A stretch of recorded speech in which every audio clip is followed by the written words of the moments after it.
નમસ્કાર, આપ જોઈ રહ્યા છો નેશન પ્લસ ન્યૂઝ. હું છું હિરલ આપની સાથે.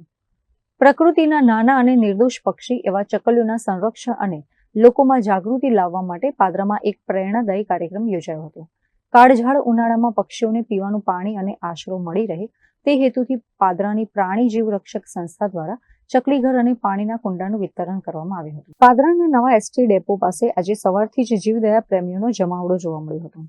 વિશ્વ ચકલી દિવસના ઉપલક્ષમાં પ્રાણી જીવ રક્ષક સંસ્થા દ્વારા એક વિશેષ કેમ્પનું આયોજન કરવામાં આવ્યું હતું. હાલમાં વડોદરા અને આસપાસના વિસ્તારોમાં ગરમીનો પારો ઉચકાઈ રહ્યો છે, ત્યારે અબોલ પક્ષીઓને ગરમીથી રક્ષણ મળે તે માટે માટીના કુંડા અને કૃત્રિમ ચકલીઘર આપવામાં આવ્યા હતા. વિવિધ દાતાઓના સહયોગથી આયોજિત આ કાર્યક્રમમાં સંસ્થાના કાર્યકરોએ લોકોને સમજાવ્યું હતું કે કેવી રીતે નાનકડો પ્રયાસ પર્યાવરણના જતનમાં મોટો ફાળો આપી શકે છે. લુપ્ત થતી ચકલીઓને ફરી આપણા આંગણે લાવવા માટે આ પ્રકારના માળાઓ અત્યંત ઉપયોગી સાબિત થાય છે. સંસ્થાના અગ્રણી રોકી આર્ય સહિતના કાર્યકરોએ રસ્તા પરથી પસાર થતા વાહન ચાલકો અને મુસાફરોને પણ પક્ષીઓ માટે પાણી રાખવા વિનંતી કરી હતી.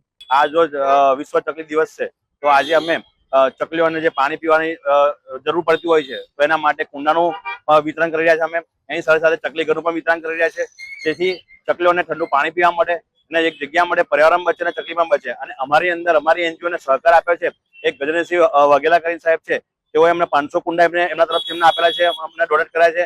બીજું વન્યજીવના વેદાંત ઉપાધ્યાય કરીને છે, તેઓએ પણ અમને સહકાર આપીને 500 થી 600 નંગ એમના ચકલી ઘર અને પાણીના બાઉલ એમને આપેલા છે. અને તમામ લોકોનો ખૂબ ખૂબ આભાર એ લોકોનો. અને આગામી દિવસોની અંદર જે ચકલીઓ આપણી જે લુપ્ત થઈ રહી છે એને બચાવવા માટે આપણે પૂરેપૂરી કોશિશ કરીશું. જેને પાણી ઠંડુ મળી રહે અને કુંડાની અંદર પાણી નાખશો તો એને સીધામાં મૂકશો તો બધું સારું રહેશે, જેથી પક્ષી પાણી બી પી શકે અને તે પોતે નહીં પણ શકે છે. Bureau report, Nation Plus News, Padra. સમાચારોના સતત અપડેટ મેળવવા માટે અમારી નેશન પ્લસ ન્યૂઝની યુટ્યુબ ચેનલને સબસ્ક્રાઇબ કરો, બેલ આઇકન દબાવો અને જોડાયેલા રહો ફેસબુક, ઇન્સ્ટાગ્રામ અને ટ્વિટર પર.